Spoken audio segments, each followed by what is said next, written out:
Hello guys. तो परीक्षा वाणी start करने वाले हैं आज से। और अब दबा के मतलब परीक्षा वाणी को ख़त्म करने के बाद ही छोड़ेंगे ये लेक्चर्स को। तो रोज़ मतलब एक एक वीडियो आएगी। और बिल्कुल लेटेस्ट परीक्षा वाणी से ही मैं सब कुछ पढ़ा रहा हूँ। ठीक है, तो जल्दी से स्टार्ट कर लेते हैं। अब देखो, पहला जो चैप्टर है परीक्षा वाणी का, यानी कि अध्याय 1। ठीक है, अध्याय फर्स्ट जो है उसमें एक संक्षिप्त अवलोकन करके दे रखा है, उत्तराखंड संक्षिप्त अवलोकन। ठीक है, ये यहाँ से शुरू करेंगे बिल्कुल स्टार्टिंग से। और ये ऐसा है ना, इसमें काफ़ी सारा डेटा रहता है। और वो डेटा कई बार एग्जाम में आ जाता है, बहुत सारे क्वेश्चन इसमें से ही बन जाते हैं। तो आपको मतलब पूरा अगर डिटेल में चीज़ें नहीं भी पता है ना, तो इसको पढ़ने के बाद भी आपका काम काफ़ी हद तक बन जाएगा। तो यहीं से स्टार्ट करने वाले हैं। ठीक, तो सबसे पहले शासनीय, देखो मैं तुम्हें पहले मैप दिखा देता हूँ उत्तराखंड का। साइड से मैप भी रखेंगे तो उससे देखने में थोड़ा सही रहता है। ठीक है, तो ये होने वाला है उत्तराखंड का मैप। अब मैं इसके बाद आगे पेजेज वगैरह ऐड करता हुआ जाऊंगा इसमें, लेकिन ये मैप अपनी जगह पर ही बना रहेगा। ठीक है, अब यहाँ से बात कर लेते हैं। देखो, इसमें से ही पहले बात करते हैं। तो कब बना है ये तुम्हें पता ही है। शिफ्ट कर लो यहाँ पर, बस। तो ये बना हुआ है उत्तराखंड 9 नवंबर 2000 को। ठीक है, यूपी से अलग होके बना था। 27वां राज्य था ये भारत का। और 11वां हिमालयी राज्य था। ये सब बेसिक बेसिक चीज़ें हैं जो मेरे ख्याल से सभी को पता होंगी। ठीक, मैं एक बार चेक कर लूँ चीज़ें प्रॉपर आ रही हैं नहीं आ रही हैं, क्योंकि बीच में दिक्कत हो जाएगी अगर सब कुछ सही नहीं रहा। तो अभी फ़िलहाल जो है सब कुछ प्रॉपर काम कर रहा है। तो कंटिन्यू करते हैं अपने इसको। ये चीज़ें तो बेसिक हैं। उसके बाद बात करते हैं, तो इसमें है 2 मंडल। एक है कुमाऊँ, एक है गढ़वाल। इस तरीके से इसको बीच में से अलग कर देते हैं यहाँ से। ठीक है, यहाँ पर नंदा देवी शिखर भी इधर ही है बीच में, नंदा देवी। ठीक है, उत्तराखंड की सबसे ऊँची चोटी है। इसी जो डिवाइडिंग लाइन है इसके ही पास में पड़ती है। और यहाँ बहती है काली नदी। ठीक है, इधर बहती है टोंस नदी। यहाँ पर हो गया हिमाचल। इधर इधर को आता है चीन तिब्बत वाला एरिया। और इधर होता है नेपाल। ठीक, बाकी ये वाला एरिया हो गया अपना यूपी का, क्योंकि यूपी से ही अलग हुआ था। और अब इसको थोड़ा मिटाता हूँ, फिर बात करते हैं क्या क्या चीज़ें इसके अंदर हम और देख सकते हैं। तो देखो, 2 मंडल तुम्हें बता ही देता हूँ सीधे सीधे से। यहाँ से डिवाइड कर लो पहले इसको। तो ये बन गए 2 मंडल। ये वाला है गढ़वाल मंडल। ठीक है नहीं, गढ़वाल। और ये है कुमाऊं मंडल। 6 जिले हैं कुमाऊं मंडल के अंदर और 7 जिले हैं गढ़वाल मंडल के अंदर। अब एक बार जिलों का नाम देख लेते हैं फटाफट से, उसके बाद आगे को पढ़ने में अच्छा रहेगा। टाइम इसमें बिल्कुल भी वेस्ट नहीं करूँगा, क्योंकि एकदम क्विक रिवीजन टाइप का आप समझ सकते हो। मज़ा आ जाएगा मतलब इन वीडियोज़ को देख के। ठीक है, अच्छा, कुमाऊं मंडल का जो मुख्यालय है ये है नैनीताल में। ठीक है, मुख्यालय। ठीक है, कुमाऊं मंडल का, कुमाऊं मंडल का कहाँ है, नैनीताल में। नैनीताल है ये। ठीक हो गया, यहाँ पर है इसका मुख्यालय। और 1854-55 के अराउंड से ये यहीं पर था, कुमाऊं मंडल का। और गढ़वाल मंडल का जो है वो है पौड़ी में। तो पौड़ी गढ़वाल वाला ये वाला एरिया होता है। ठीक है, ये वाला एरिया है पौड़ी गढ़वाल का, ये टिहरी है। पौड़ी गढ़वाल में है और ये है लगभग 1969 से है पौड़ी में। ठीक है, ये मतलब यहाँ पर श्रीनगर वगैरह भी रहता है ना पहले, तो बाद में फिर ये पौड़ी में आ गया था। ये चीज़ें हो गई। उसके बाद ज़िले मैंने तुम्हें बताता हूँ, बताए नहीं है अभी, जस्ट वेट। तो कुमाऊं मंडल के अंदर 6 जिले बनते हैं, गढ़वाल मंडल के अंदर है 7 जिले। नाम की बात करें तो यहाँ प्लेन से स्टार्ट कर लेते हैं। उधम सिंह नगर, नैनीताल, अल्मोड़ा, चंपावत, बागेश्वर, पिथौरागढ़। ये हो गए कुमाऊं मंडल के ज़िले। और गढ़वाल मंडल की अगर बात करें तो यहाँ से कर लेते हैं हरिद्वार, देहरादून, उत्तरकाशी, टिहरी, पौड़ी गढ़वाल, उसके अलावा रुद्रप्रयाग और चमोली। ठीक, तो ये 7 जिले हो गए इसके। ये बेसिक चीज़ें हैं। ये मतलब ये तो रहनी चाहिए अगर उत्तराखंड के बारे में पढ़ रहे हो। तो अगर ये भी नहीं है दिमाग के अंदर, फिर तो भाई बिल्कुल बेसिक से और ज़्यादा बेसिक से स्टार्ट करो। ठीक है, अब स्थापना वर्ष की अगर बात करें तो ये है पौड़ी। पौड़ी का स्थापना वर्ष है 1840 में। इसके अंदर ही लिखता जाऊंगा मैं, थोड़ा इसको ना बड़ा कर देता हूँ, मेरे को लिखने में थोड़ा सा आसानी रहेगी इससे।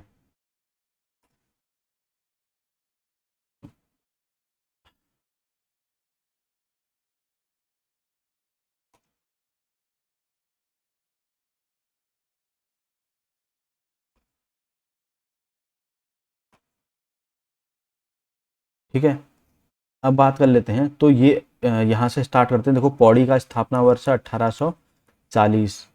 उसके बाद एरिया भी बताऊंगा, लेकिन एरिया भूल जाओगे तो इतना अभी ध्यान रखने की जरूरत नहीं है। सबसे बड़ा सबसे छोटा उसके बारे में हम बात कर लेंगे इसमें। ठीक है, चमोली है और दूसरे नंबर पर आता है उत्तरकाशी। चमोली का है ये वाला 8030 इतना स्क्वायर किलोमीटर एरिया है। SQM स्क्वायर KM स्क्वायर कर देता हूँ ऐसे, ये ज़्यादा बेटर है KM स्क्वायर से, क्योंकि लिखने में थोड़ा छोटा भी रहेगा। ये इतना किलोमीटर स्क्वायर है। ये सबसे बड़ा चमोली है। उत्तरकाशी का होता है, मतलब बहुत ज़्यादा का डिफरेंस नहीं है उत्तरकाशी और चमोली के बीच में। इसका है 8016 बस। अगर कई बार क्या रहता है ऑप्शनों में चमोली देते ही नहीं है वो, और उत्तरकाशी या इस टाइप से दे देते हैं, तो फिर वहाँ पर जो भी इनमें बड़ा होगा उसको आपको ध्यान में रखना पड़ेगा। लेकिन फिलहाल सबसे बड़ा है चमोली, दूसरे नंबर पर उत्तरकाशी है। इसको भी थोड़ा सा दिमाग में रख लो। और सबसे छोटा आता है चंपावत, जिसका है देख के भी समझ में आ जाएगा। अगर आपको मैप याद है ना तो ज़्यादा इसमें दिमाग लगाने की जरूरत पड़ेगी नहीं। 1766 इसका है और रुद्रप्रयाग का 1984 है। मैं इसलिए बता रहा हूँ, ये सब एरिया बता रहा हूँ मैं तुमको अभी। स्क्वायर किलोमीटर या किलोमीटर स्क्वायर ऐसे लिख लेते हैं। ये एरिया है। इसका स्थापना वर्ष भी हटा देता हूँ मैं अभी। ठीक है ना, पहले इनका एरिया देख लो एक बार बढ़िया से। तो एरिया है चंपावत का 8030, सबसे बड़ा चंपावत सॉरी चमोली है सबसे बड़ा, सबसे छोटा है चंपावत। ठीक है, और छोटे में अगर सेकंड नंबर पर छोटा बोलें तो आता है रुद्रप्रयाग, और बड़े में जो है सबसे बड़े के बाद सेकंड नंबर में आता है उत्तरकाशी। बाकी फिर बीच बीच में आएंगे, उसके लिए तो फिर पूरा ही डिटेल में देखना पड़ेगा। मैं अभी फिलहाल स्थापना वर्ष तो मैं बता देता हूँ, और कोशिश करूँगा चलो बता देता हूँ साथ साथ में। तो पौड़ी का स्थापना वर्ष था 1840, और इसका जो एरिया है वो है 5329 इतना स्क्वायर किलोमीटर। ठीक हो गया, 1840 में बना है पौड़ी। पहले मैं सबका स्थापना वर्ष लिख लेता हूँ, अगली बार में मैं सबका एरिया लिख दूंगा, उससे ना याद रखने में आसानी रहेगी। तो पौड़ी का स्थापना वर्ष हो गया 1840, देहरादून का है 1871। ठीक, ये जिले कब बने हैं उनके बात यहाँ पर चल रही है। उसके बाद अल्मोड़ा का 1891। ठीक है, 1891। उसके बाद नैनीताल भी 1891 में ही बना है। स्थापना वर्ष टिहरी है 1949 में। ये भारत का कब बना ना, उससे पहले तो ये रियासत थी। पिथौरागढ़ 1960 में। ठीक हो गया, उत्तरकाशी 1960 में। तो तुम्हें याद रखने में अब आसानी होगी। देखो कौन से सेम मिल रहे हैं वो समझ में आ जाएगा। चमोली भी 1960 में। ठीक, उसके अलावा हरिद्वार 1988 में, ये हो गया। उधम सिंह नगर 1995 में, और रुद्रप्रयाग 1997 में। ठीक है, चंपावत 1997 में, और बागेश्वर 1997 में। अब तुम यहाँ से देख सकते हो याद करने में कितना आसान हो जाता है ऐसे करने से। तो ये देखो, रुद्रप्रयाग है, बागेश्वर है और चंपावत है। तीन के तीन दिखने में भी छोटे ही हैं, और ये सब बने हैं 1997 में। उसके अलावा जो बड़े बड़े दिख रहे हैं, जैसे उत्तरकाशी है, कलर चेंज कर लेते हैं जस्ट वेट। तो जैसे उत्तरकाशी है और अपना चमोली है और इधर पिथौरागढ़ है, देखने में बड़े बड़े से दिख रहे हैं, तो ये सब 1960 में है जिले, तो निपट गए। ज़्यादा दिमाग लगाने की जरूरत नहीं है। सातवां जिला ये ऐसे ही निपट जाएगा, क्योंकि सबको पता है टिहरी जो है वो 1949 1 अगस्त 1949 को भारत में इसका विलय हुआ था। मानवेंद्र शाह लास्ट इसके राजा थे। ठीक है, अभी फिर सांसद वगैरह चुन के आते रहते हैं, कमलेंद्र मोती शाह वगैरह, ये सब वो सब छोड़ो, बट यहाँ पर देखते हैं। उसके अलावा याद करने के ज़्यादा कुछ नहीं है, कुछ सन याद करने से। देखो 1891 में अल्मोड़ा और नैनीताल अगल बगल हैं, बराबर में बन गए। ठीक हो गया, मेन है थोड़ा सा। अब जैसे देहरादून हमारी राजधानी है तो इसको हमें याद करना ही पड़ेगा, 1871 है। ठीक है, उसके अलावा 1800 वाला दूसरा देख लेते हैं। तो 1840 यहाँ से स्टार्ट करते हैं, ये है पौड़ी। ठीक है, पौड़ी पहले है पूरा प्राचीन वाला, उसके बाद आता है देहरादून, और उसके बाद फिर आता है हरिद्वार और उधम सिंह नगर जो डिस्ट्रिक्ट बना 1995 में। इतने सन याद कर लो, बाकी ज़्यादा दिमाग लगाने की जरूरत नहीं है। 1960 में ये तीन हो गए, 1997 में ये तीन हो गए, 1949 वाला याद ही रहेगा, और 1891 में ये दो हो गए। इस तरीके से याद करने में काफ़ी आसानी हो जाएगी, और मैप से जो है काफ़ी ज़्यादा चीज़ें जो है वो आसान हो जाती हैं। इसलिए मैं मैप का ही यूज़ कर रहा हूँ बताने के लिए, ताकि तुम्हें भी पढ़ने में आसानी रहे। वरना सभी लोग जो हैं खरीद के पढ़ ही सकते हैं, कोई दिक्कत वाली बात नहीं है। लेक्चर बनाना मतलब इतना कोई ज़रूरी इसमें था नहीं। और ये जो क्षेत्रफल वगैरह राज्य के हैं, ये 2014-15 की डेटा के हिसाब से लिखे गए हैं, परीक्षा वाणी के अंदर भी यहीं से लिखे हैं, तो मैं भी तुमको यहीं से बता रहा हूँ। ठीक है, डेटा के गलत होने के चांसेस मतलब कम ही है, क्योंकि थोड़ा ट्रस्टेड बुक ही रहती है, तुम्हें पता ही है। अब बात कर लेते हैं जिले वाइज। तो यह है जिला देहरादून। देहरादून के अंदर विधानसभा क्षेत्र हैं 10।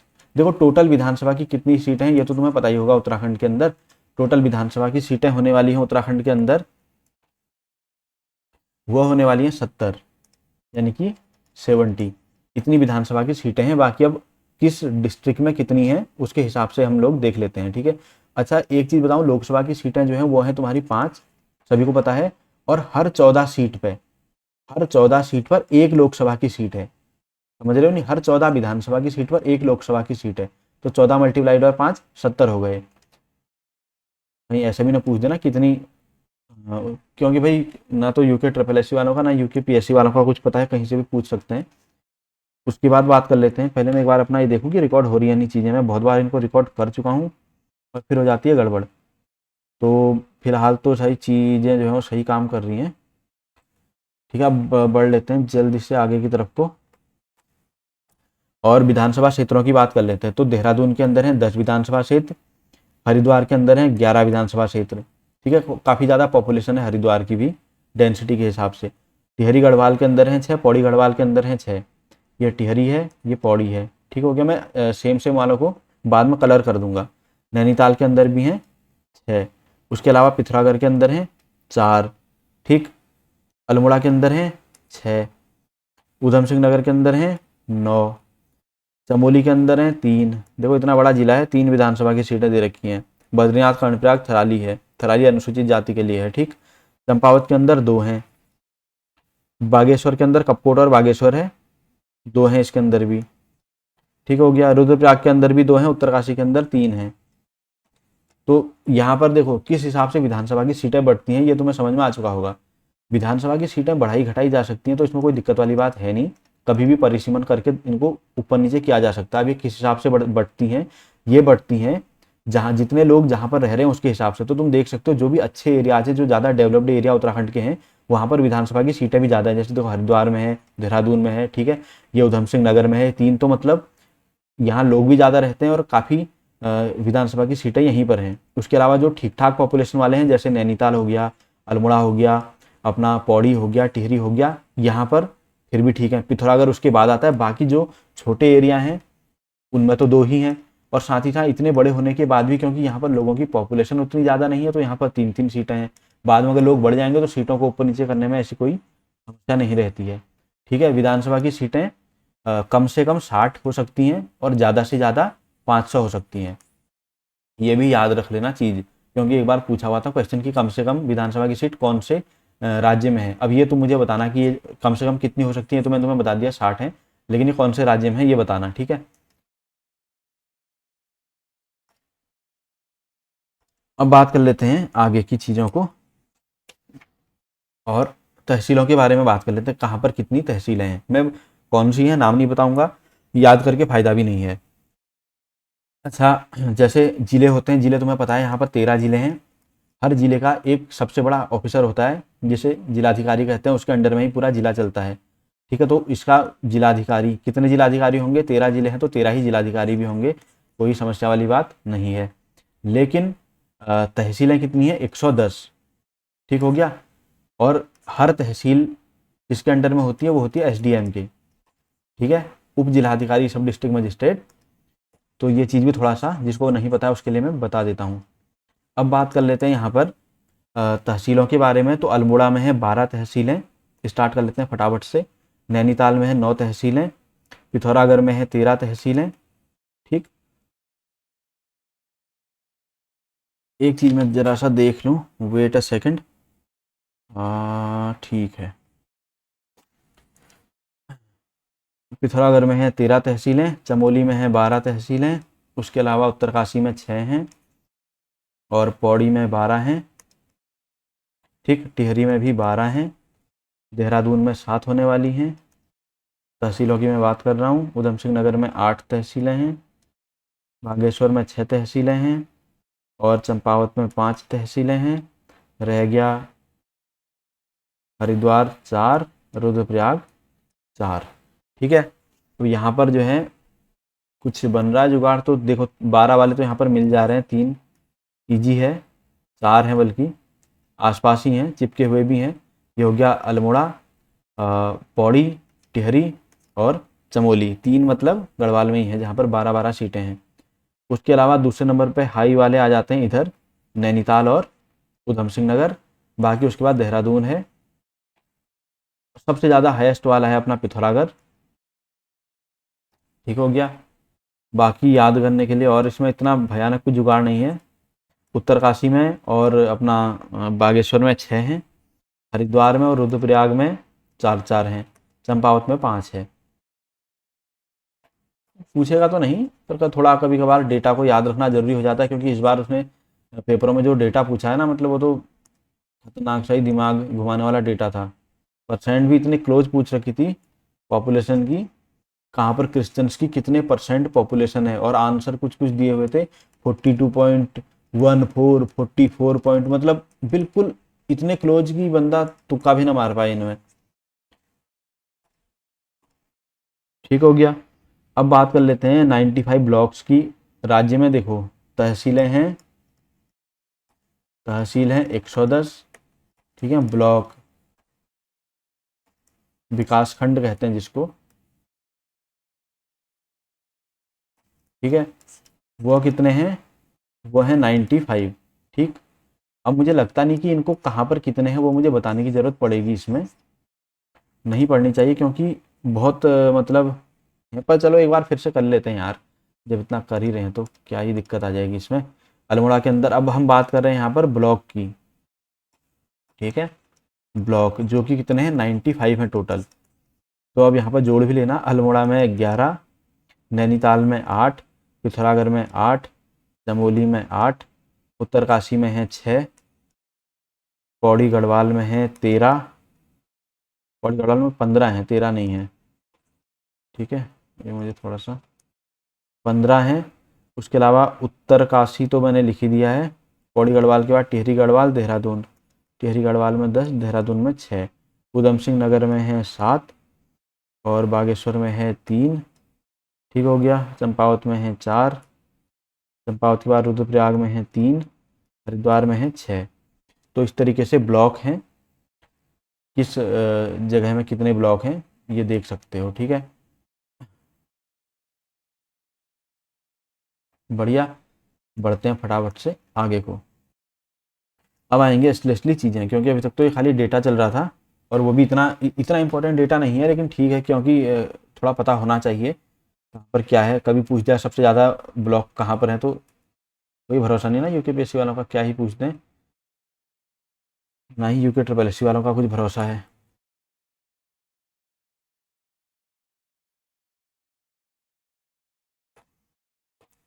ठीक। तो बात कर लेते हैं अब नई चीज़ की, और वो है उत्तराखंड राज्य विधेयक। देखो अब बात करते हैं उत्तराखंड राज्य के बनने की। तो कई बार ये भी पूछ देता है, देखो सबसे पहले होता क्या है, अगर कोई भी राज्य बनता है तो वो लोकसभा और राज्यसभा से परमिशन मिलेगी, ठीक है। उसके अलावा फिर राष्ट्रपति जो है उसको साइन करेगा। ये 3 आइटम तो होते हैं। कोई भी चीज़ राज्य वगैरह बनती है तो उसकी प्रोसेस ये है, पहले लोकसभा में बिल आएगा, पास होगा, फिर उसके अलावा राज्यसभा से पास होगा, फिर राष्ट्र में राष्ट्रपति के पास जाएगा। सभी चीज़ें ऐसी चलती हैं देश के अंदर, ठीक है ना। तो अब बात कर लेते हैं कि ये बिल जो अपने राज्य को बनाने के लिए पेश हुआ था, वो था 1 अगस्त 2000 को। 1 अगस्त 2000 को आया था लोकसभा में, ठीक है। उसके अलावा फिर क्या हुआ, पारित हो गया था इस दिन, मतलब मैं पारित की डेट बता रहा हूँ, तो मैं आया था नहीं, जब वहाँ से पास हो गया था।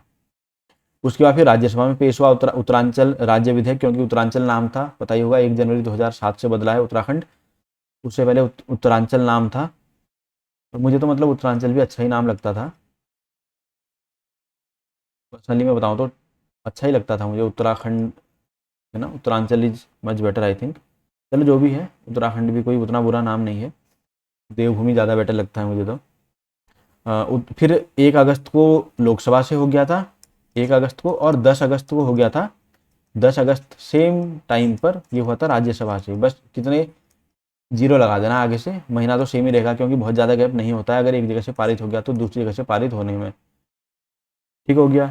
उसके बाद फिर राष्ट्रपति ने कब साइन करे थे, तो राष्ट्रपति ने उस विधेयक पर जिस पर कि उत्तराखंड राज्य बनने के बारे में आया था उस पर साइन किए थे 28 अगस्त 2000 को। ठीक है, यानी कि 8 दिन के अंदर अंदर राष्ट्रपति ने भी साइन कर दिए थे, यानी कि पहले तारीख को आया, 10 को जो है पहली तारीख को लोकसभा से पास हो गया, 10 को राज्यसभा से हो गया और 28 के अंदर अंदर राष्ट्रपति ने भी साइन कर दिए।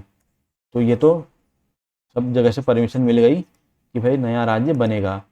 अब फिर उसके बाद क्या हुआ, 9 नवंबर को, अगस्त हो गया, सितंबर, अक्टूबर, नवंबर, ठीक है, 9 नवंबर को बन गया अपना प्यारा उत्तराखंड। इसका नाम था उत्तरांचल। ठीक है, ये राज्य अपना बन गया उत्तरांचल।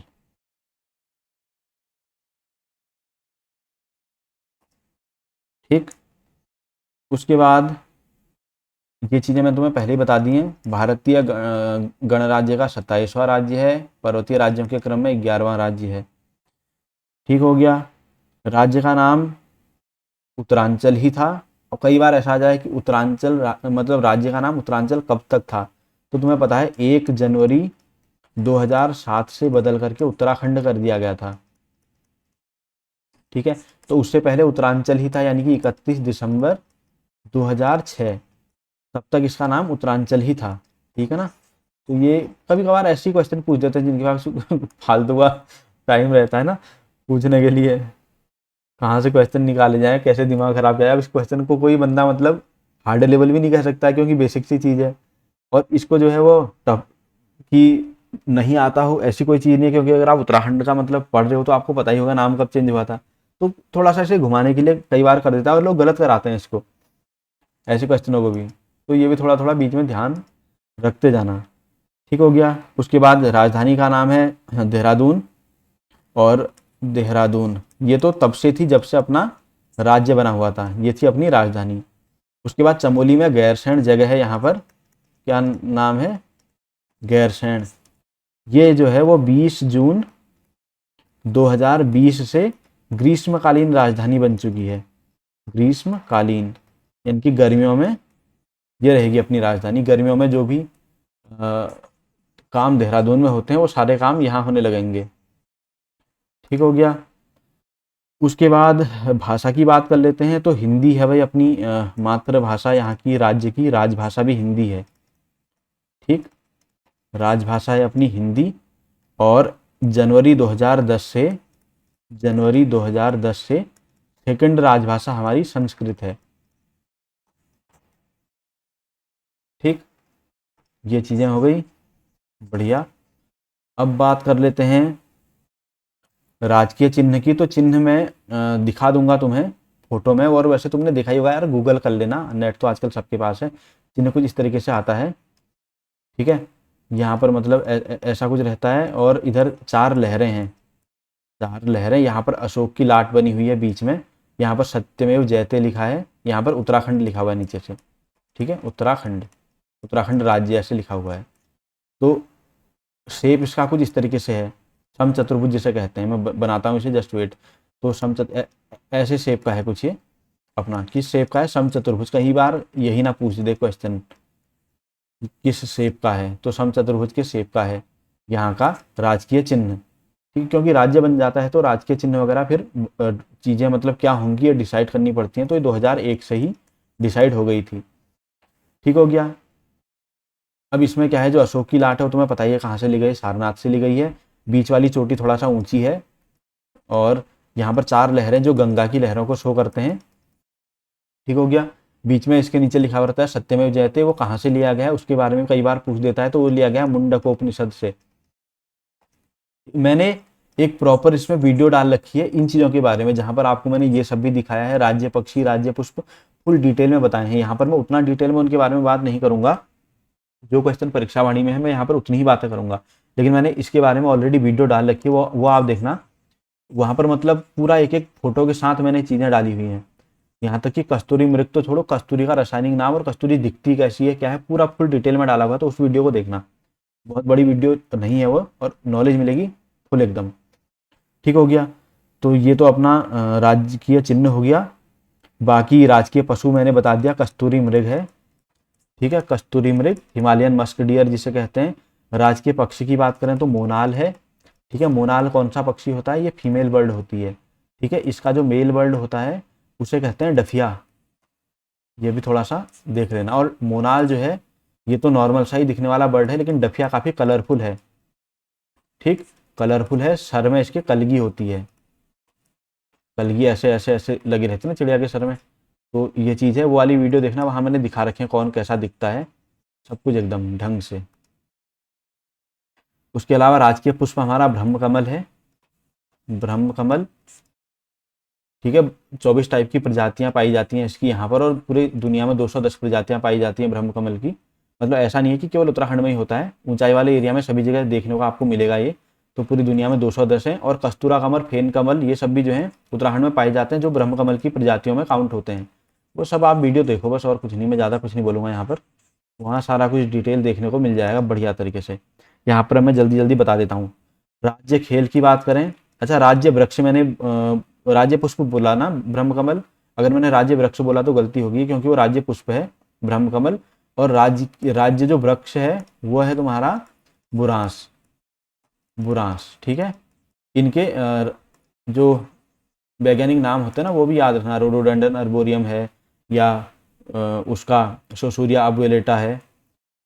तो ये चीज़ें थोड़ा ध्यान में रख लेना, कई बार ये भी पूछ लेता है। फिर राज्य खेल की बात करें तो राज्य खेल अपना 2011 में घोषित हुआ था, जो कि है फुटबॉल, ठीक। उत्तराखंड वालों को फुटबॉल पसंद है, ऐसा इनका मानना है। बाकी राज्य के वाद्य की बात करें, बाजा, तो राज्य का जो वाद्य है वो 2015 में घोषित हुआ था। कहीं कहीं पर आपको 2016 की डेट भी इसमें देखने को मिल जाती है, लेकिन ये 2015 ही है। उसके अलावा राज्य वाद्य अपना ढोल, ठीक। उसके अलावा बात कर लेते हैं राज्य तितली की, ये हुई थी 2016 में घोषित, 2016 में। और राज्य तितली है अपनी कॉमन पीकॉक, पीकॉक, ठीक है। पीकॉक मतलब वैसे मोर होता है, तुम्हें पता ही है, तो ये मोर जैसी दिखती है, इसका कलर मतलब दिखेगी तो तितली जैसी तितली ही है, पर इसका जो रंग है वो मोर की तरह ही दिखता है। और कॉमन पीकॉक, इसको यहाँ की भाषा में लोग मोर भी कहते हैं, लोग मोर, ठीक है, सस्ता वाला मोर। ऐसे ही जो है कौल पदम कहते हैं यहाँ लोकल लैंग्वेज में, कौल पदम, ये कहते हैं ब्रह्म कमल को, ब्रह्म कमल को, ब्रह्म कमल, ठीक हो गया। इसे कहते हैं कौल पदम। मुनाल या मुन्याल कहते हैं मुनाल को, मुनाल या फिर मुन्याल, ये मुनाल को कहते हैं, ठीक है। ये लोकल भाषा की मैं बता रहा हूँ तुम्हें, क्या पता कहाँ से पूछ दे क्वेश्चन, कोई भरोसा थोड़ी रहता है। फिर बात करते हैं राज्य गीत की, तो राज्य गीत भी अपना 2016 में ही डिसाइड किया गया था, जो कि है उत्तराखंड देवभूमि राज्य, उत्तराखंड राज्यभूमि देवभूमि मातृभूमि, सॉरी यार मैं देख लेता हूँ, उत्तराखंड देवभूमि मातृभूमि सत सत वंदन अभिनंदन, यह है यहाँ का राज्य गीत, उत्तराखंड देवभूमि मातृभूमि सत सत वंदन अभिनंदन। मैंने सुना हुआ है गाना, यूट्यूब पर अवेलेबल है, आप भी सुन लेना, मुझे तो सही लगा। लिखा गया हेमंत बिष्ट के द्वारा, हेमंत बिष्ट ने इसको लिखा है। और जीव विज्ञान के ये अध्यापक थे जीआईसी नैनीताल में, जब मैं नैनीताल में रहता था उस टाइम की मैं बात तुम्हें बता रहा हूँ, ठीक है। और इसमें आवाज़ किसने दी है, क्योंकि लिखा तो हेमंत बिष्ट ने है, गाया किसे, नरेंद्र नेगी ने, काफ़ी फेमस सिंगर हैं, जो भी पहाड़ी गानों के शौकीन होंगे तो नरेंद्र नेगी का नाम हर कोई जान ही सकता है। और अनुराधा निराला, अनुराधा निराला, ठीक है, इन दोनों ने गाया है। जिस कमेटी ने इस गाने को राज्य का गीत सेलेक्ट किया था, उस कमेटी के अध्यक्ष थे लक्ष्मण सिंह बटोही, लक्ष्मण सिंह बटोही, ठीक है। ये भी चीज़ दिमाग में रख लेना। अब देख लेता हूँ मैं, रिकॉर्डिंग चल रही है तो फिर आगे कंटिन्यू करते हैं, ठीक। अभी तक तो सब बढ़िया ही चल रहा है, क्योंकि अभी ज़्यादा हमने कवर नहीं किया ना, थोड़ा लगना चाहिए कुछ पड़ा हुआ है, तभी तो मज़ा है। अब क्या रह गया है, ये सारे आइटम हो चुके हैं। ब्रह्म कमल का वैज्ञानिक नाम इसने पूछा है, मैंने पहले बता दिया, सोसूरिया अबुएलेटा। ब्रह्म कमल को महाभारत में क्या कहा गया है, तो सौगंधिक पुष्प कहा गया है, ये क्वेश्चन आ चुका है कहीं पर। उसके अलावा ब्रह्म कमल की उत्तराखंड में 24 टाइप की प्रजातियां मिलती हैं। ये सब मतलब मैं ऑलरेडी तुम्हें बता ही चुका हूँ। ब्रह्म कमल किस स्थान में बहुतायत मात्रा में पाया जाता है, तो वो पाया जाता है फूलों की घाटी में। ठीक है, फूलों की घाटी इधर कहीं। ठीक हो गया। उसके अलावा ब्रह्म कमल पुष्प के खिलने का समय है जुलाई से लेकर सितंबर तक। जुलाई से लेकर सितंबर तक ये खिल जाता है। ठीक है, थोड़ा सा इसके बारे में अगर ज़्यादा डिटेल में जाना है तो दूसरी वीडियो देखो मेरी। थोड़ा सा मैं यहाँ पर बता देता हूँ। इसका एक पेड़ होता है, उस एक पेड़ में एक साल में एक ही फूल आता है। समझ रहे हो, जैसे गुलाब का है एक पेड़ होता है, अगले साल मतलब कई सारे फूल आ जाते हैं उसमें, कोई भी मोस्टली फूल। पर यहाँ पर क्या है, एक पेड़ में एक साल में एक ही बार फूल आते हैं और एक ही फूल आता है एक पेड़ में। इसका कलर होता है बैंगनी रंग का। जुलाई से सितंबर के बीच में ये खिलता है, जैसा मैंने तुम्हें पहले बता दिया है। और जुलाई से सितंबर के बीच में केदारनाथ के धाम खुले रहते हैं, क्योंकि वो अक्टूबर के राउंड में बंद होते हैं जब बर्फ पड़नी शुरू होती है। ठीक है, तो उस ये सब गर्मी का टाइम है तो उस समय वहाँ पर सही रहता है मौसम, तो वहाँ पर धाम खुले रहते हैं, मतलब कपाट जो है। और कपाट खुले रहने के कारण क्या है कि शिव जी को भी चढ़ाया जाता है। कई बार ऐसा भी पूछा जाता है। ठीक है, शिव जी को चढ़ाया जाता है ब्रह्म कमल, और साथ ही साथ माँ नंदा को चढ़ाया जाता है। उनका भी प्रिय पुष्प इसको कहा जाता है। ठीक हो गया। अब क्या है इसमें क्वेश्चन, अब देखते हैं आगे। तो अच्छा, राज्य पशु कस्तूरी मृग का वैज्ञानिक नाम है। राज्य पशु कस्तूरी मृग का मास्कस काइसोगास्टर, ये इसका वैज्ञानिक नाम है, मास्कस। ठीक है, मास्कस काइसोगास्टर, ये तो याद ही रहेगा। काइसोगास्टर एक अलग टाइप का है, मास्कस बना है मस्क से, क्योंकि तुम्हें पता है मस्क का मतलब होता है कस्तूरी। ठीक है, और ये कस्तूरी मृग है, इससे कस्तूरी निकलती है। कस्तूरी का उपयोग दवा वगैरह में किया जाता है, काफ़ी बढ़िया खुशबू भी इसमें से आती है, सेंट वगैरह बनाने में भी यूज किया जाता है। तो लोग जो है इसका अवैध शिकार करते हैं, क्योंकि कस्तूरी की कीमत काफ़ी ज़्यादा रहती है। कस्तूरी केवल नर वाले मृग में पाई जाती है। पेट के पास एक गांठनुमा थैली होती है जिसके अंदर कस्तूरी बनती है। 30 से लेके 40 ग्राम के राउंड में ये मिल जाती है एक बार में, इतना ग्राम बस एक मृग से। और हर 3 साल में ये बन जाती है। मतलब अगर तुम मार दोगे तब तो फिर कोई फायदा नहीं, पर जैसे गवर्नमेंट मतलब करती है मोस्टली कि उनको ऑपरेट किया जाता है, कस्तूरी निकाल ली जाती है। कस्तूरी एक गाढ़े रंग का द्रव होता है, गाढ़े रंग का द्रव। ठीक है, और ये जो गाढ़े रंग का द्रव है, जैसे बाद में सूख करके ये पपड़ी सा भी बन जाता है, और ये चूरे चूरे निकलते हैं, मतलब समझ रहे हो, पाउडर जैसा निकलता है। क्योंकि वो जैसे खून होता है इंसान का, सूख जाता है ना, बाहर निकलता है, तो उसी तरीके से ये भी सूख जाता है।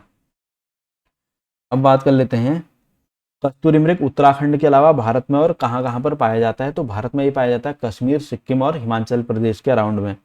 ठीक है, कश्मीर, सिक्किम और हिमाचल प्रदेश। हिमाचल तो यहीं पर है, सेम ही रेंज है। कश्मीर भी इसके इधर ही को है, वो भी इसी में है। और सिक्किम बीच में, नेपाल भूटान को छोड़ दो तो सिक्किम, मतलब बेल्ट सेम जा रही है, समझ रहे हो, नहीं ऐसे वाली है, ये वाली बेल्ट ही जा रही है पूरी, इसी के अराउंड में मिलता है। और इसमें एक चीज़ है ना, कस्तूरी मृग जो अपना स्थान नहीं छोड़ता है, मतलब जहाँ वो, जो कस्तूरी मृग जहाँ पैदा हो रखा है वो उसी एरिया में आपको मिलेगा। सूंघने की और सुनने की शक्ति काफ़ी तेज होती है इनकी। और पैर में 4 खुर पाए जाते हैं, सर में सींग नहीं होते हैं। 2 दांत पाए जाते हैं बाहर को ऐसे, वो अपनी रक्षा के लिए। ठीक हो गया। उसके अलावा और क्या रह गया इसमें, तो कस्तूरी मृग कहाँ पर पाया जाता है ये मैंने बता दिया। उत्तराखंड के अलावा कहाँ पाया जाता है ये है। और उत्तराखंड में विशेष तौर पर कहाँ पर पाया जाता है, तो ये पाया जाता है फूलों की घाटी में, उत्तरकाशी में, पिथौरागढ़ वाले एरिया में। ठीक है, और केदारनाथ इधर को। तो ये तुम देख ही सकते हो, यही रेंज है। ठीक है, यहाँ पाया जाएगा, इधर पाया जाएगा, इधर पाया जाएगा और इधर पाया जाएगा, इस एरिया में पाया जाता है। तो यहाँ से जो ना थोड़ा समझने में आसानी रह रही होगी जहाँ तक मुझे लग रहा है, क्योंकि ऐसे मैप से पढ़ने में थोड़ा सा बेटर रहता है हमेशा से ही। उसके बाद कस्तूरी, वही है कि कस्तूरी नर मृग से प्राप्त किया जाता है। कितना किया जाता है, 30 से लगभग 40-45 ग्राम मैंने बताया था अभी, यही है, इतना ही किया जाता है। ठीक हो गया। और राज्य में कस्तूरी मृग के संवर्धन और संरक्षण के लिए क्या प्रयास किया गया है, तो जो पहला प्रयास कब किया गया ये बोल रहे हैं, तो ये 1972 में किया गया था। ठीक है, 1972 में यहाँ पर केदारनाथ वन्य जीव विहार है, इसी के अंदर जो है इसको मतलब कस्तूरी मृग के संरक्षण के लिए केंद्र बनाया गया था 1972 में सबसे पहले। और ये यूपी गवर्नमेंट ने किया था, क्योंकि उस टाइम पर उत्तराखंड तो बना नहीं था। वैसे भी देखो 2-3 डेट मैं तुम्हें बता देता हूँ कस्तूरी मृग से रिलेटेड। एक तो 1972 है, फिर 1977 है, ठीक हो गया। उसके बाद इस समय महरूड़ी में बना था, फिर 1982 है, इस समय जो है देखो सबसे पहले 1972 है, ये केदारनाथ वाला जो मैं बता रहा हूँ इधर बना था। उसके बाद 1977 में बागेश्वर, बागेश्वर इधर बागेश्वर ये वाला हुआ ना, हाँ ये तो है बागेश्वर है, यहाँ पर बना था महरूड़ी में। और उसके अलावा जो है 1982 और 1986, 86 में तो अस्कोट बना था इधर पिथौरागढ़ में, और यहीं पर काफ़ी मात्रा में कस्तूरी मृग देखने को मिलते हैं अस्कोट में ही। और उसके अलावा जो है 1982 में कांचुला खर्क में, कांचुला खर्क चमोली, ठीक है ये भी चमोली में है। तो यहाँ 4 डेटा याद रखना जब इनको बचाने के रिगार्डिंग प्रयास हुए।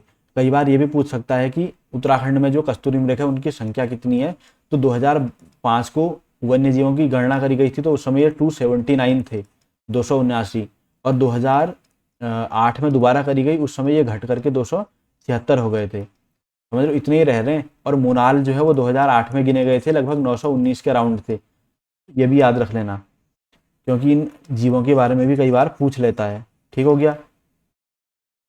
अब बात कर लेते हैं इससे आगे और कौन सा क्वेश्चन बचा हुआ है। तो यहाँ पर देखो जो मैंने क्वेश्चन तुम्हें बताया था, राज्य में कस्तूरी मृग के संरक्षण और संवर्धन के लिए सर्वप्रथम प्रयास किया गया था, तो ये 1972 में किया गया था, ठीक हो गया, ये इसका आंसर रहेगा।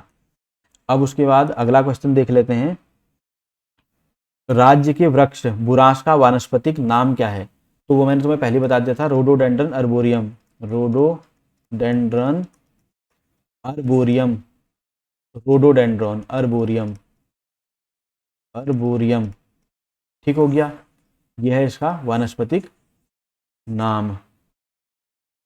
उसके अलावा बुरांश किस प्रकार का वृक्ष है, तो बुरांश एक सदाबहार और पर्वतीय वृक्ष है, ठीक है नहीं, सदाबहार ये हमेशा मतलब रहता है, उगता उगता नहीं है, बढ़िया हमेशा पत्तियां रहेंगी इसमें। और उसके अलावा पर्वतीय वृक्ष है, ये विशुद्ध पर्वतीय है, खाली पर्वतीय भी नहीं, क्योंकि ये ना इसको पर्वत के अलावा और कहीं पर ये नहीं उगता है, ये इसमें खासियत है, पहाड़ों में ही मिलेगा ये बुरांश। और बुरांश के बारे में एक और चीज़ बता दूं, लगभग 1500 से लेकर के 4000 मीटर की हाइट तक पाया जाता है बुरांश। और जो हाइट जब नीचे रहती है तो इसके फूल लाल रंग के होते हैं, चटक लाल, ऊपर को चटक लाल, ठीक है, ऊपर को जाओगे तो थोड़ा सा गहरा होगा, फिर थोड़ा हल्का लाल होने लग जाएगा, और लास्ट में सबसे ऊंचाई पर जो बुरांश पाए जाते हैं उनके फूल सफ़ेद रंग के होते हैं, ये भी याद रख लेना, क्या पता क्या पूछ दें, कोई भरोसा थोड़ी है यूपीएससी वालों का, ठीक है। अच्छा, राज्य में जो है सबसे कम दिन का राष्ट्रपति शासन, राष्ट्रपति शासन कौन सा अनुच्छेद में मतलब इसके बारे में कहा गया, तो वह है अनुच्छेद 356 में राष्ट्रपति शासन लागू करने के बारे में बताया गया है। तो ये राष्ट्रपति शासन जो उत्तराखंड में रहा था ये 46 दिन का था, ठीक है। और मेरे ख्याल से सभी को पता होगा 27 मार्च से लेके 12 मई 2016 तक यहाँ पर राष्ट्रपति शासन रहा था, ठीक है, राष्ट्रपति शासन। इसमें क्या रहता है ना, इसमें फिर मुख्यमंत्री वगैरह तो कुछ होता नहीं है यहाँ पर, तो राष्ट्रपति और राष्ट्रपति के अंडर में कौन सा रहेगा, राज्यपाल, बस वही सर्वे सर्वा होता है उस समय किसी भी राज्य में। सबसे कम दिन के लिए रहा हुआ है, एक ही बार लगा है अभी तक, फिर बने हुए भी कितना टाइम हुआ है, क्योंकि अभी 23 साल ही तो हो रहे हैं उत्तराखंड बने हुए, 23 भी पूरे नहीं, क्योंकि नवंबर में ही बना हुआ था, तो अभी नवंबर तो आया नहीं 23 का। और उसके अंदर अभी तक एक नारायण दत्त तिवारी की गवर्नमेंट जो है, नारायण दत्त तिवारी की जो गवर्नमेंट है वही 5 साल अपने पूरे कर पाई है, उसके अलावा दूसरी गवर्नमेंट अभी तक कोई नहीं कर पाई है। अब देखते हैं कि इस बार वाली जो गवर्नमेंट पुष्कर सिंह धामी जी की है तो मुझे लग रहा कर जाएंगे, तो अब देखते हैं क्या होता है। बाकी अच्छा, राज्यपाल संविधान के अनुच्छेद की किस अनुच्छेद के तहत राज्य हेतु राज्यपाल की व्यवस्था है, तो ये अनुच्छेद है 153, जिसमें कहा गया है कि राज्यपाल मतलब राज्य में होगा, ठीक है ना, ये बताया गया है। राज्यपाल की नियुक्ति राष्ट्रपति करता है, तो ये पता ही होगा तुम्हें। बाकी राज्यपाल की नियुक्ति की जाती है, अगला क्वेश्चन यही है, तो राष्ट्रपति के द्वारा की जाती है। अच्छा, राज्य में किस तरीके का विधानमंडल है, तो ये एक सदनात्मक विधानमंडल है, एक सदनात्मक विधानमंडल है उत्तराखंड के अंदर। प्रथम विधानसभा परिसर या भवन, तो प्रथम जो विधानसभा परिसर है वो तो देहरादून में है, क्योंकि विधानसभा होती वही है जहाँ पर राज्य की राजधानी आपको मोस्टली देखने को मिलेगी तो देहरादून में है। और जो दूसरा विधानसभा परिसर बन रहा है ये तो फर्स्ट परिसर है, क्योंकि अब तुम्हें पता है दूसरी राजधानी भी अपनी हो चुकी है गैरसैंण में। तो ये जो सेकंड परिसर बनेगा ये गैरसैंण में ही बनेगा। एग्जैक्ट उसका मैं नाम बता देता हूँ तुम्हें। देखो गैरसैंण है चमोली में, यहाँ कहीं पर तुम्हें देखने को मिल जाएगा। अल्मोड़े से मतलब नज़दीक ही पड़ जाता है ये इस तरीके से, ठीक है, गैरसैंण, ठीक। और गैरसैंण तो एग्जैक्ट वो मतलब बड़ा एरिया है। लोकेशन की अगर हम बात करें गैरसैंण के अंदर भी, तो जो जगह है उसका नाम है भराड़ीसैंण, भराड़ीसैंण। और जो कैंपस बन रहा है उस कैंपस का नाम रखा गया है वीर चंद्र सिंह गढ़वाली, चंद्र सिंह गढ़वाली कैंपस, गढ़वाली विधानसभा परिसर, ठीक है ना, विधान सभा परिसर, ये उसका नाम रखा गया। इसकी फोटो देखना तुम, काफ़ी अच्छा मतलब बना हुआ है डिजाइन के हिसाब से। तो जैसे व्हाइट हाउस नहीं अमेरिका का, कुछ उस स्टाइल का ही मुझे देखने में लगा था। बना तो अच्छा है। बाकी अब ये चीज़ें देख ली। उसके अलावा देश में 2 विधानसभा भवन वाले और राज्य कौन से हैं? देखो यहाँ पर 2 विधानसभा भवन हो गए, एक देहरादून में हो गया, एक यहाँ बन गया। ऐसे ही जो देश में 2 राज्य हैं और जिनमें भी 2 विधानसभा भवन हैं, तो वो राज्य कौन से हैं? वो है महाराष्ट्र और जम्मू कश्मीर, जम्मू कश्मीर, ठीक है। क्योंकि जम्मू कश्मीर में क्या था, एक टाइम पर कश्मीर में होती थी, एक टाइम पर जम्मू में होती थी राजधानी। बाकी उसके अलावा फिर एक महाराष्ट्र ध्यान में रख लेना, ठीक है ना। अब तो खैर जम्मू कश्मीर जो है वो अपना यूटी बन चुका है, यूनियन टेरिटरी, मतलब लद्दाख के अंदर ऊपर वाला पार्ट आ गया कश्मीर वाला। अब प्रथम विधानसभा सत्र, प्रथम विधानसभा का गठन, जो अंतरिम विधानसभा बनी थी वो 9 नवंबर 2000 को बनी थी, ठीक है। तभी राज्य बना था, तो अपने आप ही पहली विधानसभा बन जाएगी। और ये थी अंतरिम विधानसभा। तो ये अंतरिम सरकार थी, सीधी बात यह है। अंतरिम सरकार क्या होती है, जैसे देखो उत्तर प्रदेश है, उत्तर प्रदेश में मैं एक अगले मैप में ना इंडिया का भी रख लेता हूँ, क्योंकि उससे थोड़ा सा समझने में और आसानी हो जाएगी। हम बार बार इंडिया और यही सब करने में लगे पड़े यहाँ पर, तो देख लेते हैं यहाँ से बढ़िया तरीके से ना। समझना है तो अच्छे से समझते हैं, क्योंकि हम उत्तराखंड और इसी के बारे में पढ़ रहे हैं, ये देखना ज़्यादा ज़रूरी है। तो ऐसे खिसका देते हैं साइड को।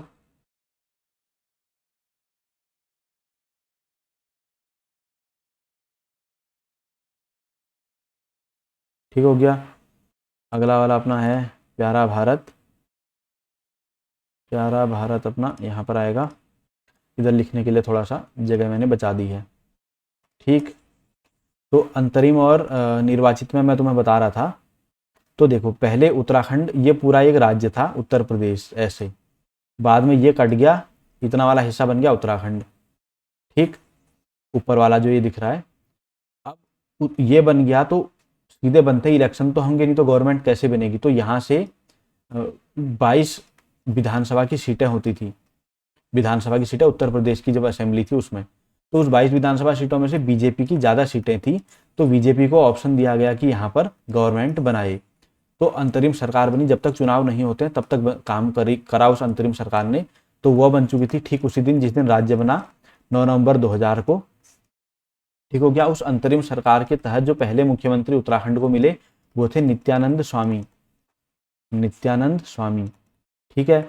और राज्यपाल तो तुम्हें पता ही है, राज्यपाल का इस सरकार से तो ऐसे मतलब रहता नहीं है, तो वो अलग से ही बनते हैं। तो वो थे सुरजीत सिंह बरनाला, सुरजीत सिंह बरनाला, ठीक है, बरनाला। अब 2001 के नवंबर तक एक और चीज़ मैं तुम्हें बता देता हूँ, जस्ट वेट। तो पहले जो मुख्यमंत्री थे वो थे नित्यानंद स्वामी।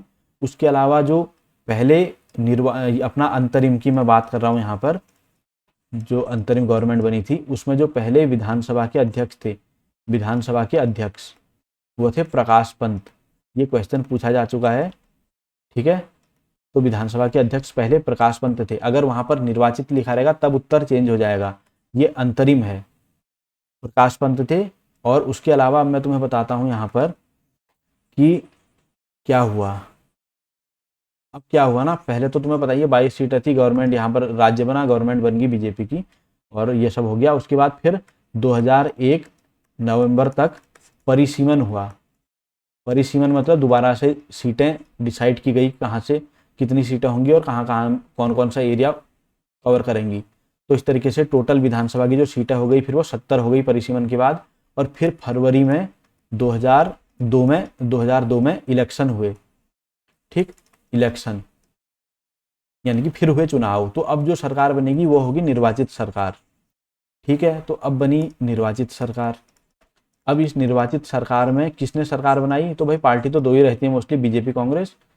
अच्छा, पहले जो अंतरिम बनी थी उसमें कोई भी विपक्षी दल का नेता प्रतिपक्ष नहीं था, क्योंकि जितने भी विपक्षी दल थे सबकी दो दो सीटें ही बन रही थी। तो इसलिए कोई, जब बराबर सीटें होती है तो कोई नेता प्रतिपक्ष नहीं होगा, जिसकी ज़्यादा सीटें होंगी उसको बनाते ना नेता का प्रतिपक्ष, मतलब नेता प्रतिपक्ष, प्रतिपक्ष का नेता। फिर निर्वाचित सरकार बनती है तुम्हारी 2002 में, और मुख्यमंत्री बनते हैं उसमें नारायण दत्त तिवारी, जिन्होंने एकमात्र ऐसे हैं जिन्होंने 5 साल पूरे करे थे अपने, नारायण दत्त तिवारी। और उस समय जो है विधानसभा के अध्यक्ष थे। अच्छा, ये जो विधानसभा के अध्यक्ष बनेंगे अभी, विधानसभा अध्यक्ष, ये होंगे निर्वाचित विधानसभा के अध्यक्ष, और ये थे यशपाल आर्य। ठीक हो गया, यशपाल आर्य। ये चीज़ें क्लियर रहनी चाहिए ना, इसमें बिल्कुल कंफ्यूजन नहीं होना चाहिए, क्योंकि बेसिक है। अगर ये भी नहीं आए तो फिर तो भाई कोई फायदा नहीं है। अब मैं अपनी तरफ से कोशिश करता हूँ जितनी इन्फॉर्मेशन मैं दे सकूँ उतनी मैं देने की कोशिश करता हूँ यहाँ पर, ठीक है। अभी भी तुम यहाँ पर टाइम देख सकते हो अगर विजिबल है, क्योंकि मैंने यहाँ पर फोटो लगा रखी है। नहीं भी विजिबल है तो मैं बता देता हूँ, इतना हो रहा है अभी, ठीक है ना। और अभी भी ये वीडियो में अपने, जब तक मुझे लगेगा नहीं यहाँ पर कंप्लीट करनी है तो वहाँ तक मैं इसको पहुँचाऊँगा, क्योंकि मुझे लग रहा है कि इंटरेस्ट आ रहा होगा जिस तरीके से मैं बता रहा हूँ। उसमें चीज़ें वही हैं जो अपना परीक्षा वाणी में है, पर बताने के तरीके से ना थोड़ा समझने में आसानी रहती है। ये हो गया, ठीक। अब बात कर लेते हैं यहाँ पर, अब क्या छूटा इसमें। तो प्रथम विधानसभा सत्र कहाँ पर हुआ, देहरादून में हुआ।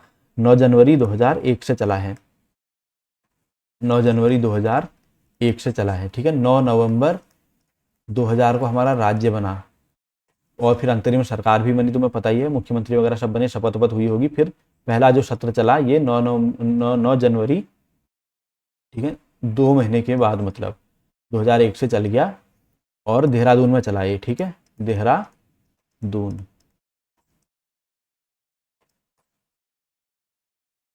बढ़िया एकदम।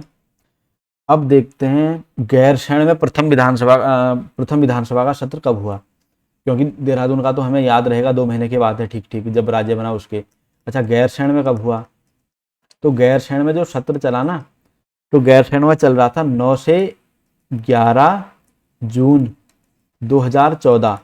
ये पहली बार चला है गैरसैंण में। तो यहाँ पर इसलिए ध्यान में रखने वाली चीज़ है, क्योंकि वैसे अगर देखा जाए गैरसैंण को, तो वो बाद में मतलब राजधानी बना है 2020 में, जून 2020 में, ठीक, ग्रीष्मकालीन राजधानी। लेकिन उससे 6 साल पहले ही यहाँ पर सत्र एक बार चल चुका है। तो ये थोड़ा सा दिमाग में रखने वाली चीज़ है, क्योंकि कई लोग सोचेंगे जब ये बना होगा तो तभी चलेगा, ऐसा नहीं है यहाँ पर। ठीक हो गया।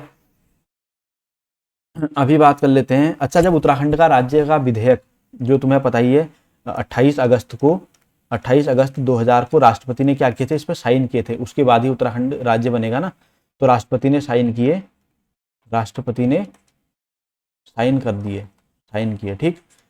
तो उस समय राष्ट्रपति कौन थे जिन्होंने साइन किए, तो वो भी मैं तुम्हें बता देता हूँ। राष्ट्रपति थे KR नारायणन, ठीक है, नारायण, क्या नारायणन है वैसे, नारायणन ऐसे।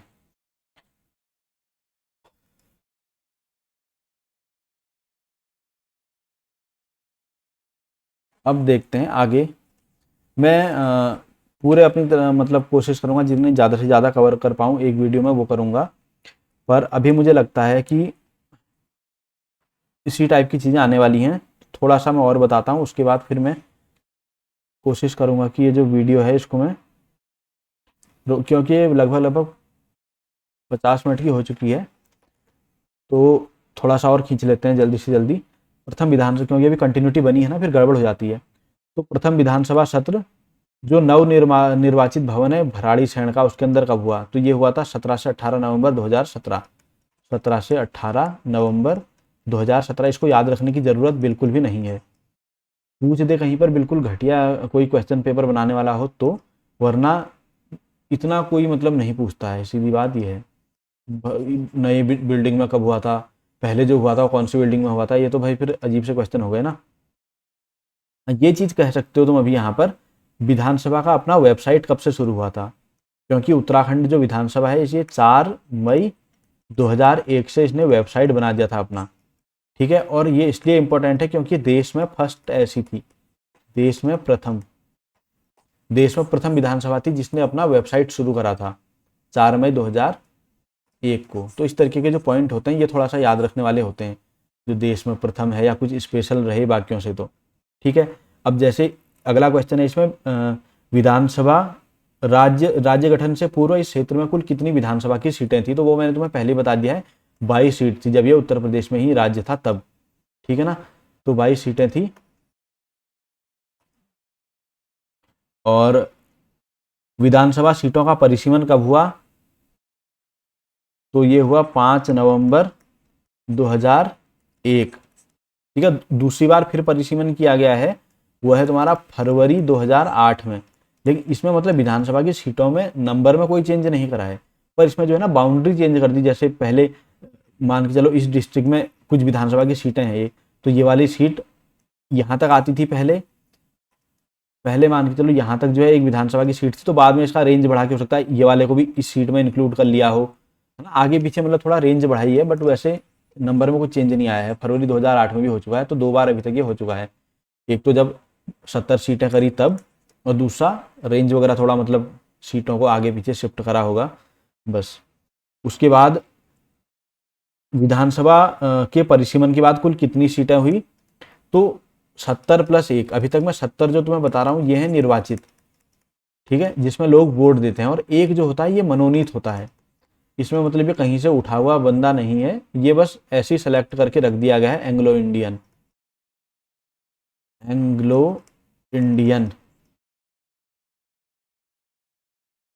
यानी कि उन अंग्रेजों की फैमिली का है जो अंग्रेज पहले भारत में थे, बाद में भारत से छोड़ के चले गए थे, तो उनकी जो खानदान यहाँ रह गया पीछे, उन्हीं के मेंबर एंग्लो इंडियन कहलाते हैं। जैसे किसी अंग्रेज ने इंडियन से शादी की और बाद में फिर जो बच्चे पैदा हुए, अब अंग्रेज तो अपने निकल लिए, क्योंकि यहाँ से सब अंग्रेज तो छोड़ के चले गए ना 47 में ही। तो फिर भी अगर कुछ फैमिली पीछे छूटी है तो उनके जो मतलब वंशज हैं वही कहलाते हैं एंग्लो इंडियन। ठीक है भाई, मतदाताओं की कुल संख्या तो मुझे नहीं लगता कोई पूछेगा, लेकिन इसने लिख रखी है तो मैं क्वेश्चन वाइज तुम्हें बता देता हूँ कितनी है। 82, 666, 44, और ये डेटा है जनवरी 2022 का। ठीक, इतने हैं टोटल मतदाता कुल। अब ये तो बढ़ते जाएंगे ना, हर दिन हर साल कोई ना कोई 18 साल का होता ही रहेगा, तो ये चीज़ है। इसको मतलब याद ना भी रहे तो उतना इम्पोर्टेंट चीज़ तो मुझे नहीं लगती है। बाकी फिर यहाँ पर प्रथम, द्वितीय, तृतीय, चतुर्थ, पंचम विधानसभा चुनाव की तिथियों के बारे में इसने कहा है, तो विधानसभा चुनाव के साल बता देता हूँ तुम्हें, एग्जैक्ट तिथियाँ तो मुझे नहीं लगता याद रहेंगी। तो जो पहला जो हुआ था वो तुम्हें पता ही है, ठीक है, 14 फरवरी स्पेशल दिन है। ठीक, समझ चुके होगे। तो 2002 में हुआ था, फिर 2007 में हुआ, फिर 2012 में हुआ, फिर 15 में हुआ, और फिर 17 में हुआ। तो ये 5 साल का गैप रहेगा, इसमें कोई बड़ी बात नहीं है। यहाँ से आगे को जोड़ लेना। डेट की बात करें तो पहला वाला 14 फरवरी को था, फिर 21 फरवरी को, 30 जनवरी को, 15 फरवरी को, ये सब नहीं, इनकी ज़रूरत नहीं है, साल याद कर लो बहुत है। ठीक, मतदान का प्रतिशत है, तो मुझे नहीं लगता कि ये सब याद करने की ज़रूरत है, पहले वाले का याद कर लो। जब पहली बार हुआ था तो इतने % लोगों ने वोट दिया था। ठीक हो गया, उसके बाद थोड़ा थोड़ा बढ़ा है, मतलब कंटिन्यू नहीं बढ़ा है। बाकी प्रथम विधानसभा और द्वितीय, तृतीय, चतुर्थ, पंचम, इन सब चुनाव में कितनी महिलाएं जीती, तो पहली विधानसभा में 4 जीती थी, दूसरे इलेक्शन में 4, तीसरे में 5, फिर 5, फिर 8। ठीक है, याद करने में आसानी है, 4 4 5 5 8 करके चाहो तो याद कर लो, वरना 4 तो कम से कम याद कर ही लेना। ठीक है, क्योंकि प्रथम वाले जो होते हैं ना ये थोड़ा सा चांसेस ज़्यादा रहते हैं पूछे जाने के, और वैसे ही जो क्वेश्चनों का पैटर्न है वो काफ़ी हद तक चेंज हो रहा है धीरे धीरे, तो एग्जैक्टली मुझे नहीं लगता कि ऐसा ही आएगा अब। ठीक हो गया, अभी बात कर लेते हैं विजयी महिलाओं के बारे में। अब बात करते हैं विधानसभा में कुल सुरक्षित सीटें। तो 70 सीटें कुल विधानसभा में हैं मनोनीत वाली को हटाने के बाद, ठीक है, क्योंकि उसका तो हमसे कोई मतलब है नहीं, वो तो सेलेक्ट करके ही आएगा। इन 70 में से 15 सीटें आरक्षित हैं और इन 15 में से 13 + 2 के हिसाब से हैं। 13 हैं एससी के लिए आरक्षित, 2 हैं एसटी के लिए आरक्षित। अभी 13 सीटें याद करना तो थोड़ा सा टफ है, इनको देख लो। ये है नानकमत्ता और चक्राता, ठीक है।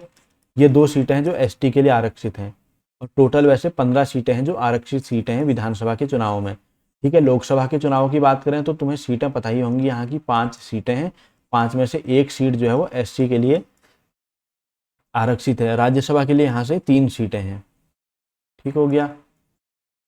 अब फिर ये वही चीज़ें पढ़नी पड़ेंगी कि अभी का कौन है, ये है, तो ये हमेशा चेंज होते रहेंगे, इनको उस समय के हिसाब से देखते रहना। अभी के हिसाब से मैं बता दूंगा, लेकिन ये हमें जैसे अभी की लोकसभा के इलेक्शन हुए हैं तो कहाँ की मतलब 5 की 5 सीटों में कौन बंदे जो हैं लोकसभा में गए हैं उत्तराखंड से, ठीक है ना।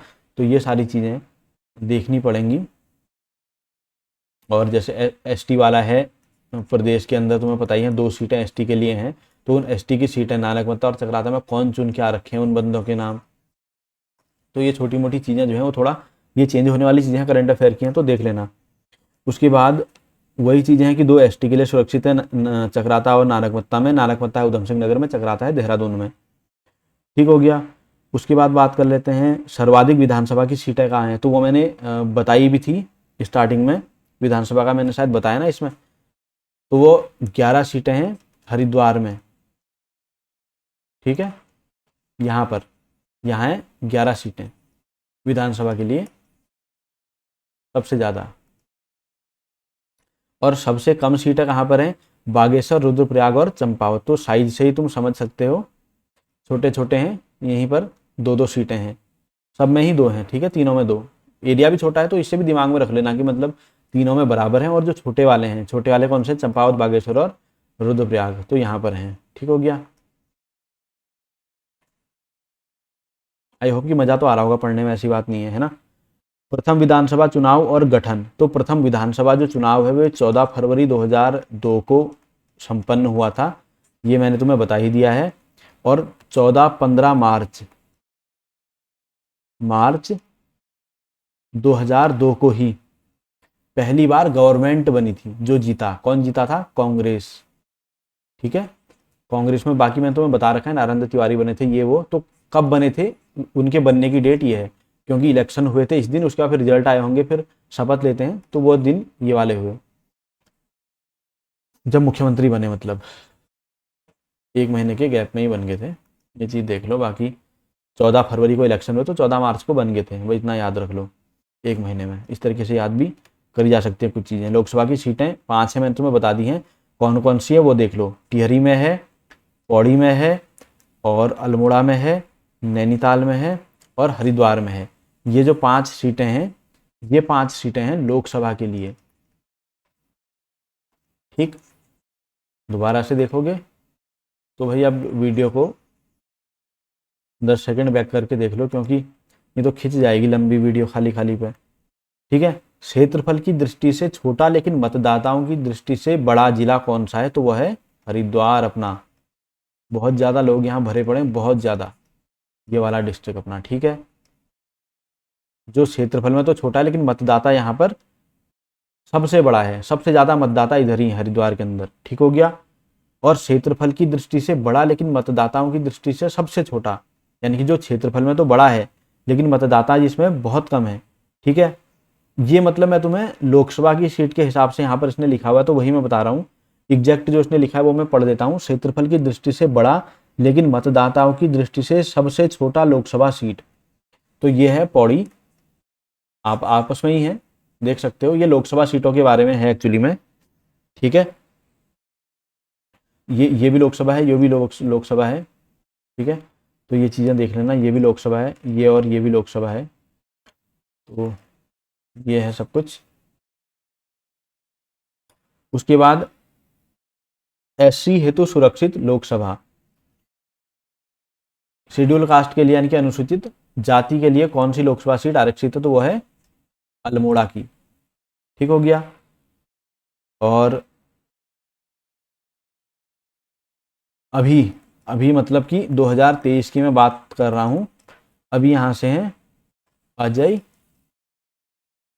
टम्टा, ये है सांसद जो दिल्ली में संसद में जाते हैं। ठीक हो गया, अजय टम्टा हैं अल्मोड़ा से। और बाकी की जो सीटें हैं एससी के लिए, उनके बारे में भी देख लेते हैं। मतलब एससी के लिए नहीं, जो टोटल लोकसभा के लिए जो सीटें हैं उत्तराखंड से, 5 सीटें हैं। मैंने 3-4 बार बता ही दिया है। तो कौन कौन बंदे अभी फिलहाल हैं 2023 में यहाँ से, ये चेंज हो जाएंगे अगर इलेक्शन होता रहेगा तो उसके हिसाब से देख लेना मतलब। ठीक है, तो पौड़ी गढ़वाल से हैं, यानी कि यहाँ से हैं तीरथ सिंह रावत। पहले मैं इनके नाम ही जो लिख लेता हूँ यहाँ पर, कौन कहाँ से, फिर बात करेंगे। ठीक है, तो पहले हो गए तीरथ सिंह रावत, दूसरे हो गए यहाँ पर माला राजलक्ष्मी शाह, राज्यलक्ष्मी शाह। शाह सुन करके वैसे ही आइडिया तुम्हें लग चुका होगा।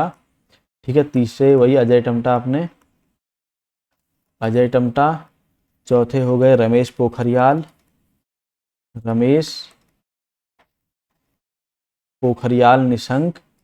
और 5वें जो हैं यहाँ पर मैं कर देता हूँ, अभी के दिन में ये हमारे शिक्षा मंत्री भी हैं, एजुकेशन मिनिस्टर, एचआरडी मिनिस्टर जिसको कहते हैं, ह्यूमन रिसोर्स ना। तो वो मिनिस्टर भी अभी रमेश पोखरियाल निशंक ही हैं। ठीक हो गया। और कौन से बच गए इसमें, तीरथ सिंह रावत हो गए ना, अजय भट्ट, अजय टम्टा और अजय भट्ट, अजय भट्ट। ठीक है, तो ये नाम देख लेना, मतलब नाम एक ही हैं। अब यहाँ पर बात कर लेते हैं कौन कहाँ से है। तो तीरथ सिंह रावत कहाँ से हैं, ये हैं पौड़ी गढ़वाल से, यहाँ से नंबर 1। ठीक हो गया। माला राजलक्ष्मी शाह कहाँ से हैं, ये यहाँ से हैं टिहरी से। अजय टम्टा, ये तुम्हें पता ही है, अल्मोड़ा से भी मैंने क्वेश्चन पूछा भी था। चौथे रमेश पोखरियाल निशंक, ये यहाँ से हैं हरिद्वार से। 5वें अपने अजय भट्ट जो कि हैं नैनीताल से। ठीक हो गया, बढ़िया। अब राज्यसभा की सीट कितने हैं, राज्यसभा में 3 सीटें हैं। राज्यसभा में कौन कौन बंदे अभी उत्तराखंड से बैठे हुए हैं अभी 2023 में, तो ये बैठे हुए हैं 3 बंदे, और उन तीनों के नाम कुछ इस तरीके से यहाँ पर हैं, जिनमें पहला नाम आता है, दूसरा नाम आता है और तीसरा नाम आता है। ठीक है, पहला है अनिल बलूनी, अनिल अनिल बलूनी है। दूसरा नाम है नरेश बंसल,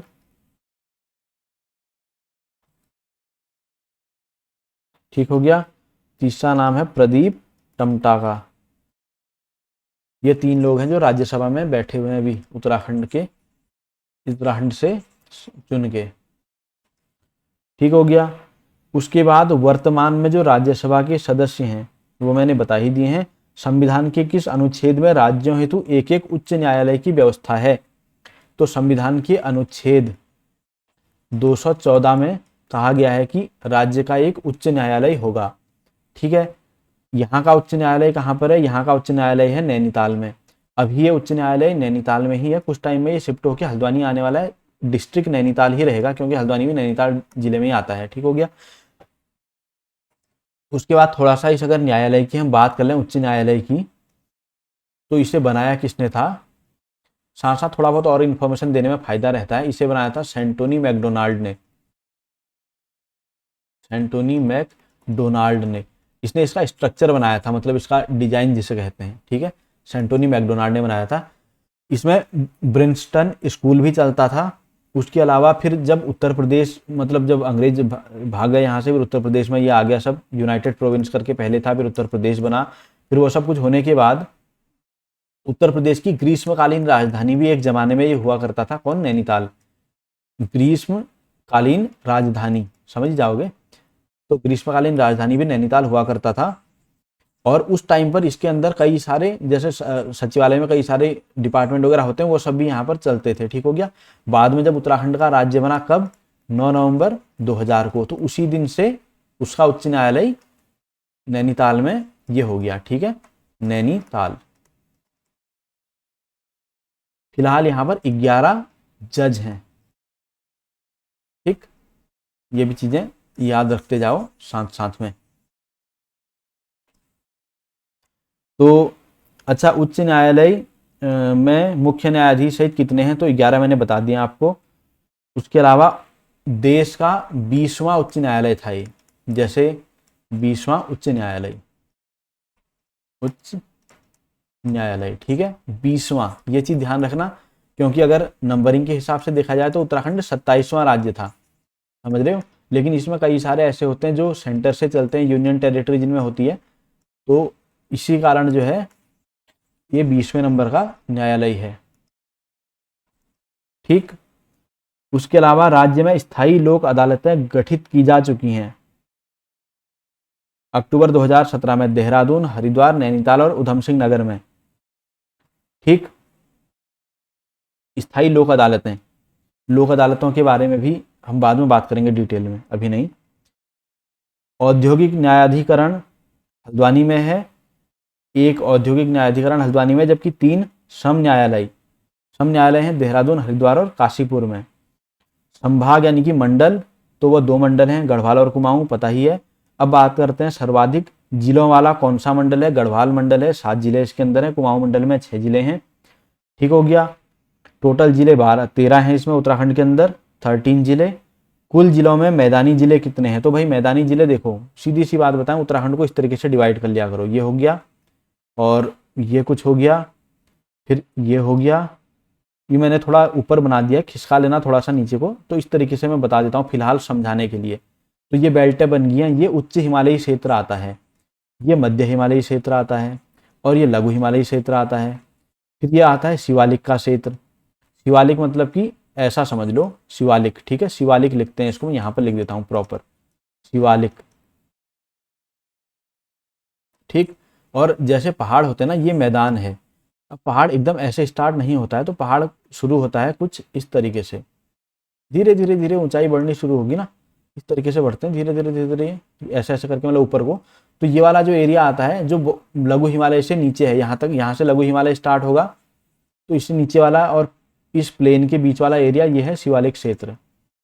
ठीक, ये है शिवालिक का क्षेत्र। फिर इसके नीचे जो ये आता है शिवालिक से जुड़ा हुआ एरिया, इसको कहते हैं भाबर, जो कि हल्द्वानी वाला एरिया है, ऐसे यहाँ पर तुम देख ही सकते हो ये। ठीक हो गया, और इससे जो नीचे एरिया आता है ये होता है तराई, ये असली मैदान यही हुआ जो तराई की मैं बात कर रहा हूँ। तो इसीलिए अब केवल यही नहीं आ रहा है ना, ये भी आ रहा है साथ में, देख सकते हो। तो हरिद्वार और उधम सिंह नगर 2 हैं जो क्या हैं, मैदानी जिले हैं। ठीक, मैदानी जिले, हल्द्वानी भी मैदान है, लेकिन हल्द्वानी में थोड़ा बहुत बाउंड्री पे पहाड़ हैं, और वैसे भी हल्द्वानी नैनीताल के अंदर, मतलब नैनीताल जिले में ही आता है, तो इसलिए नैनीताल तो पहाड़ी जिला ही है, क्योंकि ज़्यादातर हिस्सा उसका पहाड़ी पोर्शन में ही है। ठीक हो गया, अब बात कर लेते हैं यहाँ पर, अब कौन सा क्वेश्चन हमारा रह गया, तो उप जिले यानी कि तहसील कितने हैं। सबसे पहले मैंने ये बताया 110 तहसीलें थी, 2021 का ये डेटा है। ठीक हो गया, उसके बाद सर्वाधिक तहसीलों वाला जिला कौन सा है, तो पिथौरागढ़ में थी, 13 तहसीलें यहाँ पर थी। सबसे कम तहसील वाला जिला कौन सा था, तो ये रुद्रप्रयाग और हरिद्वार में थे, 4 तहसीलें यहाँ पर थी। ठीक है, सबसे कम सबसे ज़्यादा पूछ लेते हैं कई बार, तो ये देख लेना। और सबसे कम तहसीलें हो गई इसमें, बिल्कुल। उसके बाद उप तहसीलों की संख्या, उप तहसीलें कितनी है, वो 18 हैं, ये भी 2021 का ही डेटा है। ठीक हो गया, अंग्रेजों के समय कुमाऊं क्षेत्र में कुल परगने और पट्टियां थी, तो कुमाऊं क्षेत्र में परगने थे 19, अंग्रेजों के टाइम की बात पूछ रहा है, और पट्टियां थी, अभी क्या होती हैं ये मैं आगे बताऊंगा। ठीक है, पट्टियां थी इसमें 125। ठीक, थोड़ा सा मैं और देख लूं, कहीं मेरा मेहनत व्यर्थ न जा रही हो, तो चीज़ें अभी तक फिलहाल तो बढ़िया काम कर रही हैं।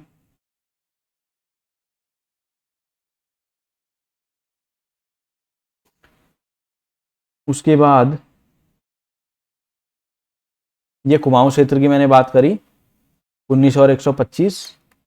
ठीक है, गढ़वाल क्षेत्र में सेम चीज़ है, 11 और 86, यानी कि पट्टियां थी 86 और परगने थे 11 गढ़वाल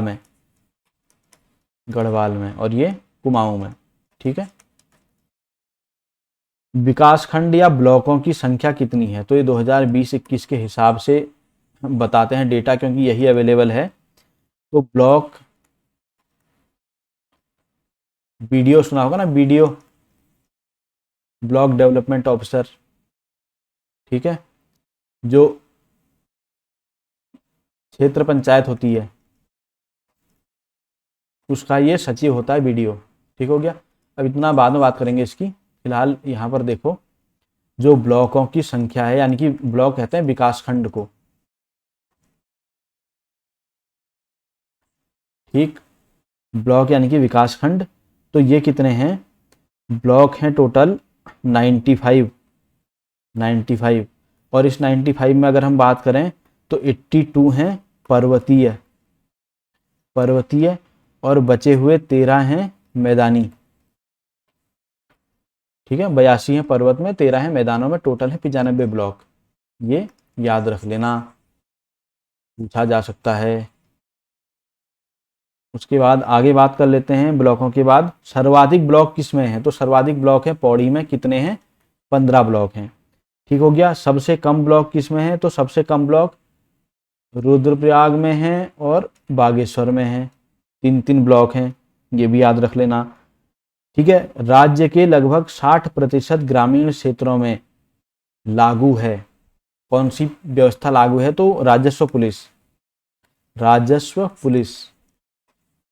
ठीक है, राजस्व पुलिस यानी कि पटवारी जिसको कहते हैं शॉर्ट में, ये व्यवस्था लागू है 60% हिस्से में उत्तराखंड के, आज भी।